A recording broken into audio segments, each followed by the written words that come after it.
قدرمن دوستانو السلام علیکم. په دې هیله چې روغ او جوړ اوسئ. نن زمونږ درس د مایکروسافټ ایکسل پروګرام په ډیټا ټیب کې په فارکاسټ کې په واټ اف انالایسس باندې دی. تېره ورځ موږ په سناریو منیجر باندې خبرې وکړلې. نن به ګولسیک او ډیټا ټیبل باندې خبرې وکړو. ګورئ ګولسیک موږ سره څه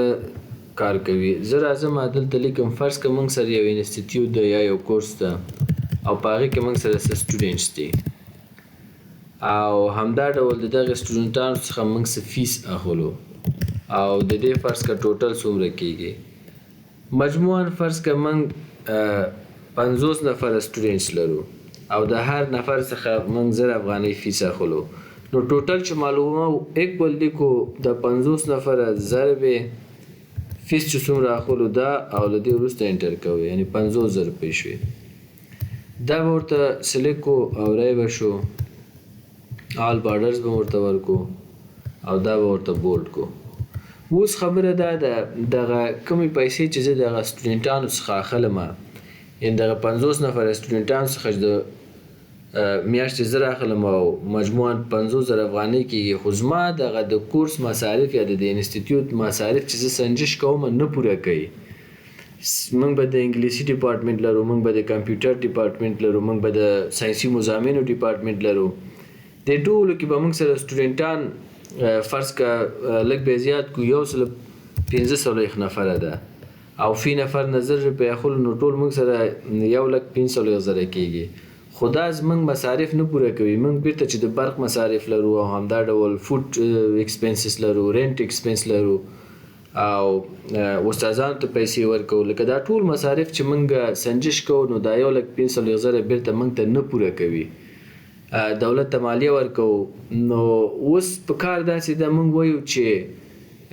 موږ ته باید د حد اقل چې موږ سنجش کړی باید 2,00,000 افغانۍ باید موږ له همدغه شاګردانو څخه ترلاسه کړو.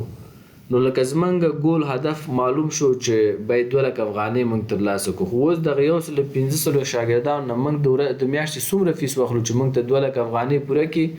او موږ ګټه وکړو، تاوان ونه کړو. نو دا کار موږ تاسې د ګولسیک په واسطه کولی شو. تاسې وګورئ راشئ ډیټا ټیبل ته او هغې څخه وروسته راشئ ګولسیک ته. کله چې ګولسیک ته راغلی سیټ سیلز خو دغه ده، زموږ د دغه مجموعه پیسو سره کار ده، ځکه زموږ میاشت کې چې عواید ترلاسه کوو، انکم ترلاسه کوو 1,15,000 افغانۍ دی او دغه سیل کې دی. دغه سیل غواړم چې ټو ویلیو دا غواړم چې څو ته تغییر شي. زه وایم چې 1,15,000 که زموږ تاوان ده باید 2,00,000 افغانیو ته دا تغییر شي، 2,00,000 افغانۍ باید دلته راشي، دا 2,000 2,000. نو دغه سیل غواړم په دغه ویلیو باندې بدل کړم بای چینجینګ سیل. نو دغه پیسې چې ته غواړې چې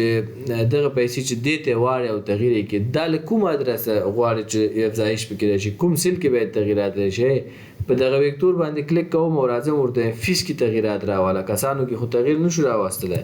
او دا انټر کوم او بیا یې اوکې کوم او اوکې. ګورې یو نفر نه باید وایي تاسې 1,400 او 9.1 افغانۍ فیس واخلئ تر څو تاسو ته 2,00,000 افغانۍ پوره شي او تاسې یعنې تاوان ونه کوئ او ګټه وکئ. سنجش خو به تاسې مخکې نه کړئ. لکه د ګولسیک څخه هدف دا دی مختلفو ځایونو کې تاسې کولی شئ به دا استعمال کړئ چې کله تاسې یو ویلیو غواړئ چې ترلاسه کوئ او خپل هدف فرض که 2,00,000 4,00,000 6,00,000 10,00,000 ټاکئ، نو او کوم ادرس نه غواړئ چې دا پیسې پوره شي او په هغه ادرس سیل ورته لکه مخکې مې چې کار وکړه هماغسې به تاسې هم طریقه مخته ویسي، نو تاسو ته به هغه محاسبه دوی وکړي. بل هم موږ سره ډیټا ټیبل ده. ډیټا ټیبل موږ سره ډېر ښه وظیفه مخته وړي. زه لیکم چې نه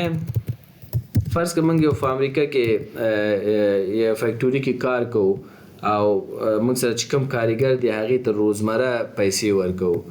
نیم لیکو، همدا ډول ډی ویج ورته لیکو، یعنې روزمس چې ورته 100 روپۍ ورکوو،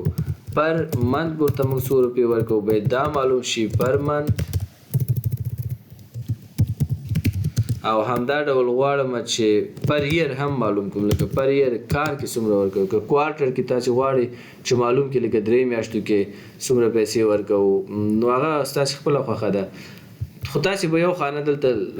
ورته پرېږدئ تش دلته به ولیکم ما سره څه کسان دی حامد دی کبیر دی همدا ډول کریم دی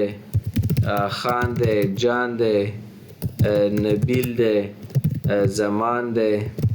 لکه دا کسان شو ما سره ډای ویج ګوره زه دې ته 450 افغانۍ د ورځې ورکوم دې ته 250 ورکوم او دې ته فرض کړه 1000 روپۍ د ورځې ورکوم دې ته 600 ورکول که مختلف کاریګر دي نو څوک د برق کار مخته وړي دې ته 680 ورکوم دې ته 500 ورکوم دې ته 300 ورکوم لکه دا موږ سره اوس د دوی روزمره معاشات شول روزمره د مزد ورته وایي یا روزمره حجره د دوی دغه پیسې شوې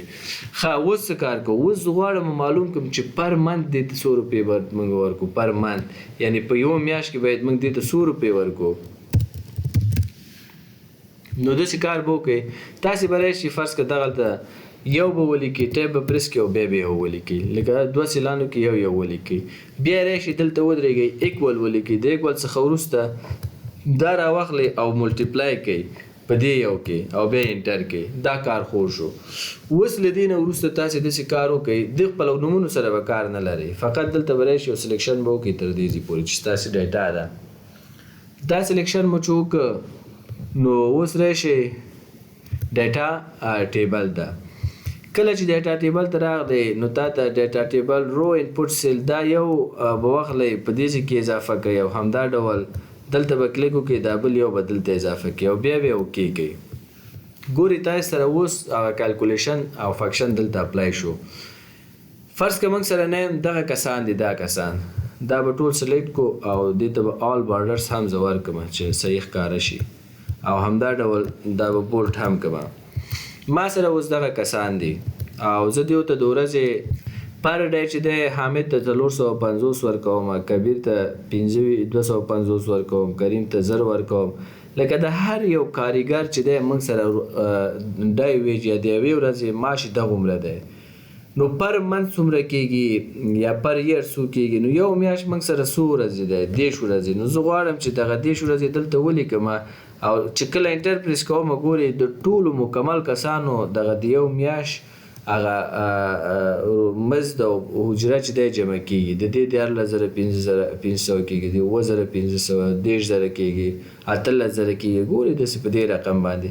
بیا فرض که یو کال معاش د دې څومره کېږي 315 ورځې یو کال ده چې دا انټر کوم ګورئ د یو کال معاشات یې هم موږ ته وویسته